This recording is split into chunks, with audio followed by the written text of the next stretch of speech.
this new cut flower bed's filling out nicely. Heaps of zinnias and celosia. Unfortunately though, the stems, or most of them, are still not long enough to add into my bouquets. Well, there is a couple I could cut, like this one here is not too bad. How I encourage longer stems on the zinnia plants is by continuously harvesting the blooms at the start of the plant's production of flowers. So the more I cut down nice and deep here where there's two nodes right down there, that will encourage more side shoots, and I find that these side stems tend to be longer than the original few that are put out, the first few that are put out. And of course I need to make sure that I give these plants plenty of fertilizer, whether that be in the preparation of the soil before I put them in the ground, or if I'm giving them a liquid feed too. And by them receiving all the nutrients they need, they will produce these longer stems. And that's what I've noted over my years of growing these particular blooms, the zinnias. That's how they seem to work, as long as you've got the right variety, because there are some varieties that don't get terribly big. They're more of a bushier plant. So if you pop in the right seedlings or seeds into the ground, you will get the lovely long stems that you can use in bouquets. The foliage on some of these plants is a little bit concerning. They're not looking super healthy. You can see they're brown and got a lot of spotting on them. This may be because of the weather we've had recently, which has been so varied from day to day, even from hour to hour. Like some days we're getting storms, later on in the evening it becomes very hot and humid, and it's been on and off like that for the last week, I would say, or a couple of weeks. And it's just created an environment where it's super moist in the air, and I think that's affecting the foliage on these plants. Look at the state of the button squash plant. It's starting to get covered with powdery mildew over the foliage, but there are some garden friends enjoying it, like these beneficial ladybugs eating up all of the mildew, and the plant's still producing little button squash. I actually haven't checked it in a few days. Look what's here now, one that got away from me. It's massive.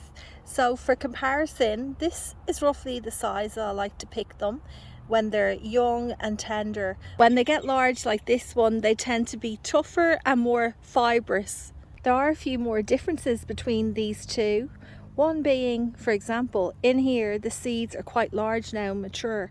They're a bit tougher, a bit harder to consume, but in here they're still small and tender. There's also quite a difference in flavour too. The larger they get, I find they get more bitter. But now, having said that, and also the skin's a bit tougher, this one's softer. I can't think of any more differences off the top of my head, but one thing I wanted to say is it's not a lost cause, because you can still eat this. You can cut off the top, hollow it out and roast it. You can also chop it up and add it into soups and stews. Another option could be that you grate it up and add it into bread mixes and zucchini slices, but I reckon they're much better picked at this size. I just spotted something out of the corner of my eye. So there's the beneficial mildew eating ladybugs, but if you can see down here on the back of the foliage, there's one in its more immature state. I don't know why it's not focusing. Hold on a sec. That's better. Look at that little guy. It's the larva stage. Very cute. Not the prettiest looking creature. This area must be the nursery where they're all hanging out. Loads of them. That gives me hope. But I do have to say, I've noticed once the plant gets this bad, as much as these lovely little creatures will help clean up the foliage, it is ultimately doomed.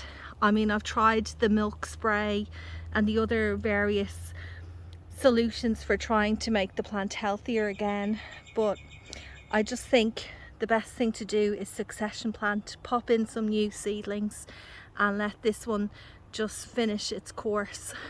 I've got an update on the large eggplant or Bonica eggplant for you. The last time I showed you this raised bed, which contains 4 different varieties of eggplants, this particular plant had only just started to set fruit, and now we are not too far off being able to harvest from it. Well, at least with this one here. The other 2 are still a bit small, but I reckon not too long to go and I'll be able to pick this one. When I first start growing eggplants, I did wonder at the time, how will I know when they're ready to harvest? Now, with the different varieties, you kind of have a rough idea with the size that they should be. But another good way of telling if your eggplant's ready, which is what I do, is you can do a little test by gently indenting your nail into the skin or the flesh of the eggplant. And if it bounces back, to me, that's a good sign it's ready. But if it leaves a big indentation in it, that could possibly mean that it's overripe. And then also you can tell by the skin, when the skin is lovely and glossy with this deep colour. As you can see here, it's looking good. Once it goes kind of dull, to me that's a sign that it's past its best. The scarlet runner bean plants, which are growing over the archway at the entrance to the raised garden bed area, have produced so much this season. These plants have grown so vigorously that they've moved from their archway and they've continued to grow up the acacia plant or tree that's nearby. It's unbelievable. I'm telling you, gardening just amazes me because I have never seen this bug before, ever. Never ever in my garden or anywhere else. Like, what is that? I hope it's a good one. There's 2 of them resting here on the bean pod. Do they look familiar to anyone? I might take a photo and Google it. Right, so I'm back from my Google search and guess what? It's not a good bug. It's one of the bad ones in the garden. These are called bean sucking bugs. I think the botanical name is Riptortus. I'll put the name up on the screen. So basically what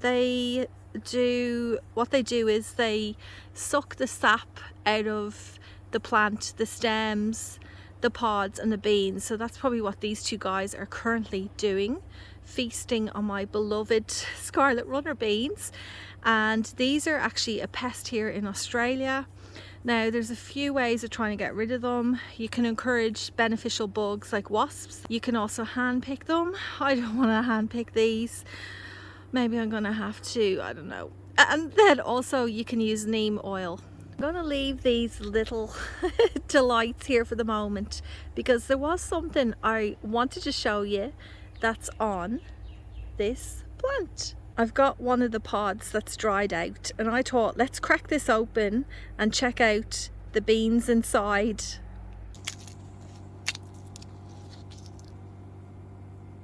These are as pretty as a picture. If I grew enough of these, you know, they'd look lovely in a jar on the kitchen bench as a display, and of course they're edible too. The great thing about these scarlet runner beans is that the plants are perennial. So all I have to do come end of season is cut the plants back to the ground, mulch them well so I protect them from the frost over winter, and then next spring they will start to sprout again. And if I want next spring, I can also pop some of these beans in the ground and grow brand new plants. I'm over here in the container garden. I'm a bit annoyed with myself because some of the potted colour I purchased, I forgot to actually plant into the containers. I just left them there and look at the state of them now. I mean, both of them, they'll be fine. They both still have lots of green on them. So I need to cop onto myself and get them in these pots. I've got some capsicums ready to pick underneath here. To harvest capsicums, it is best really to use a secateurs because I've tried to snap them off before in the past. Sometimes I end up snapping off an entire branch, so let's just see if I can do this very carefully. Oh, promising? Yes. These are a snacking capsicum, so they don't grow larger than this. Perfect size for kids' lunch boxes or just to munch on when you're pottering around in the garden. I'm back over with the zinnia plants. There's some really huge blooms. These ones are so pretty. I think, as far as I can remember, these are the Bennery's Giant. Oops, sorry. The Bennery's Giant salmon variety. Can't quite remember because in this bed there's a mix of loads of different varieties growing. And of course, I didn't put tags anywhere, so it's a bit of a guessing game.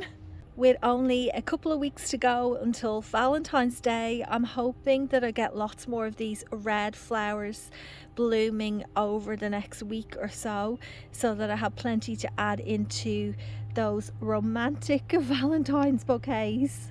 There's orange flowers, purple and musty yellow.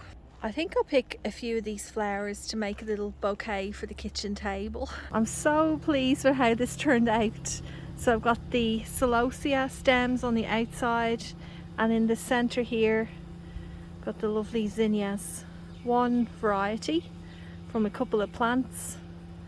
They complement each other well. I think the center there of the zinnias match up nicely with the color of the celosia blooms. You can see it a bit better there up against the fence. Well, it's time for me to head off, everyone. Thank you so much for watching, and I'll see you again next week.